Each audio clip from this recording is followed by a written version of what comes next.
Hey, chỗ sụt đấy nhỏ khné bà thằng này đây nhưng mà lên vẽ mũi này bà thằng vẽ bánh tia bà mò lên bị nè ôn tôi để chỉ top fan bà nhưng mà chẳng này cái thằng cọt xong nhom lên mũi nhom có bán hay cọt mà lên mũi chẳng này hay là cái thằng giờ mà cho đòn lấy hay nhom có bán bánh tia cái bị bấy hay có sky kiểu sạch sky dân mũi nè khné vẽ nè hay sky bỏ cho nó có bán tại pom tia mà ao giờ chẳng này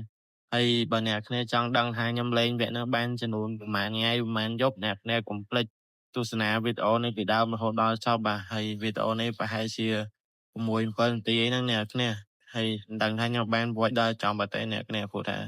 តាគេហៅខ្ញុំទៅធ្វើការគឺខ្ញុំអត់បានវាយទេអ្នកគ្នាទុកវីដេអូហ្នឹងចោលហើយតែខ្ញុំរវល់ខ្លាំងក៏ខ្ញុំអត់បានធ្វើដែរអ្នកគ្នាបន្ទាប់ពីយើងបាញ់បានសត្វទេហើយ Sky របស់យើងក៏ពំទេយកមកឲ្យយើងអញ្ចឹងណាអ្នកនេះហើយខ្ញុំក៏បានយកទៀងមិនបងខ្ញុំច្រឡំធំអញ្ចឹងច្រឡំយកទៀងបាញ់ធំហើយតែមកខ្ញុំយកទៀងដាក់ហើយក៏គេប្រាប់បរៀនយើងរៀនលេងហ្នឹងមិនបងគ្នាហើយកន្លែងនេះកន្លែងលក់ទៀអ្នកគ្នាទៀមួយគឺបានចំនួន$10បាទហើយ Sky ខ្ញុំក៏បានពំទៀមកឲ្យមួយទៀតហើយខ្ញុំក៏បានដាក់ចូលក្នុងហ្នឹងគឺអត់តាន់លក់ឯអ្នកគ្នាហើយខ្ញុំបានបាញ់សត្វហ្នឹងឲ្យច្រើនហើយបន្ទាប់ពីឆ្កែយើងពំទាយើងបានចំនួន2ក្បាលមកខ្ញុំក៏បានយកទាទៅលក់ហើយក៏បានអាប់ឆ្កែយើងអ្នកគ្នាអាប់ឲ្យវាពំទាបានច្រើនអ្នកគ្នាអាប់អស់$20ជាងវាពំម្ដងបានទា2អ្នកគ្នាហើយខ្ញុំបាន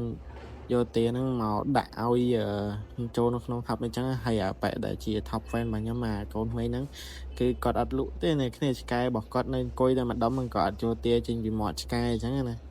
ហើយអញ្ចឹងគឺវាអត់ទៅយកពំទាទៀតទេដោយសារតែវាជាប់ទា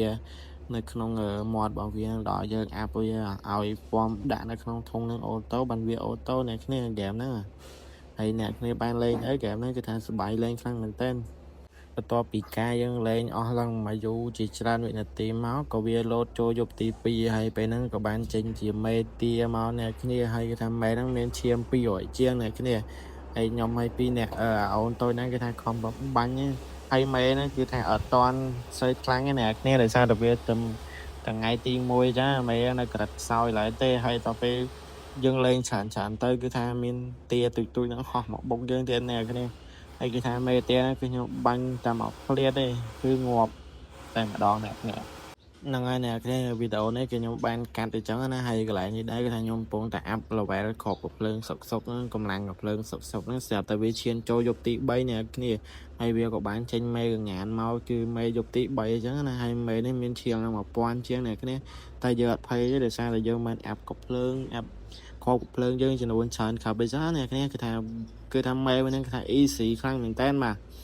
គឺថាអូនដែលជា top fan របស់ខ្ញុំគឺថាគាត់ប៊ីសងាប់ដែរហ្នឹង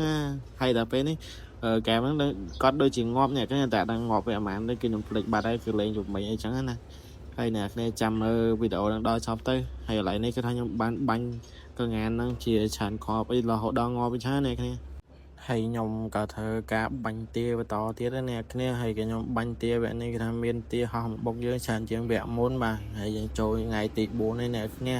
ហើយខ្ញុំកំពុងតែបាញ់ទាសុកហ្នឹងក៏ស្រាប់តែលោតមេថ្ងៃទី4ហ្នឹងមកអ្នកគ្នា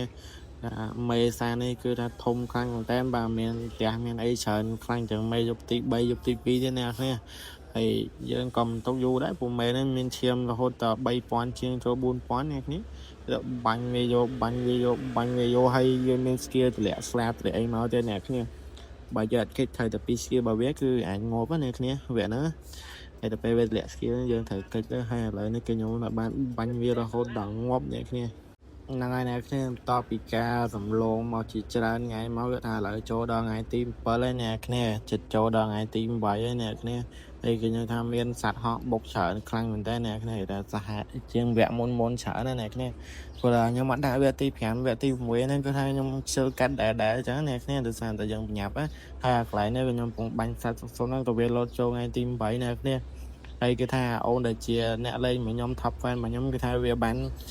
តែតៃឡែវបាត់ហើយអ្នកគ្នាគេថាមេទី8នេះគេថាសាហាវខ្លាំងមែនតើមកគេថាខ្ញុំម្នាក់ឯងថាពិបាកយកធ្វើស៊ីវាខ្លាំងមែនតើមិនដឹងថាឈ្នះឬក៏ចាញ់អ្នកគ្នាចាំមើលដូចចាំមើលការខ្ញុំបញ្ចុះមួយវាទាំងអស់គ្នានេះ គឺថាវាហោះបុកយើងយកហោះបុកយើងយកហើយវាអត់នៅនឹងដូចម៉ែវគ្គមុននេះអ្នកគ្នាគេថានេះគឺថាវាហោះឆេពេញហ្នឹងហើយវាមាន skill ណា skill ហ្នឹងបើសិនជាខ្ញុំត្រូវតែមក skill របស់វាគឺថាខ្ញុំងាប់តែម្ដងអ្នកគ្នាហើយកន្លែងហ្នឹងគឺថាខ្ញុំបានបាញ់មេទី8ហ្នឹងរហូតដល់ងាប់ហ្នឹងអ្នកគ្នាហើយខ្ញុំមិនដឹងមិនដែរចូលសំដីព្រោះតែនិយាយពាក្យថាអ្នកអរគ្នាអូយយ៉ាប់មែនមិនតាន់ល្បីហ៎សិនអ្នកអរគ្នាទៀតហើយវីដេអូយើងគឺមានតែប៉ុណ្្នឹងឯងអ្នកគ្នាគឺថាកន្លែងហ្នឹងគឺថាពីបន្ទាប់បាញ់មេទី8ហ្នឹងហើយគឺថាកូនចៅវាហ្នឹងហោះបុកយកបាទហើយគឺថាខ្ញុំអត់ងាប់នៅវគ្គទី8ហ្នឹងទេអ្នកគ្នានៅមានវគ្គតទៀតគឺកន្លែងហ្នឹងប៉ុន្តែដល់ពេលហ្នឹងខ្ញុំច្រឡំទៅចូលកន្លែងទិញកាភ្លើងអ្នកគ្នាខ្ញុំទៅទិញកាភ្លើងសិនអីចឹងណាគឺថាមិនមែនខ្ញុំងាប់នៅវគ្គទី8ហ្នឹងទេបើអ្នកគ្នាចង់មើលភាគតកុំភ្លេច comment នៅខាងក្រោមវីដេអូខ្ញុំអ្នកមួយមក comment ឲ្យខ្ញុំធ្វើវីដេអូហ្នឹងតអញ្ចឹងណាភាគ2អញ្ចឹងណា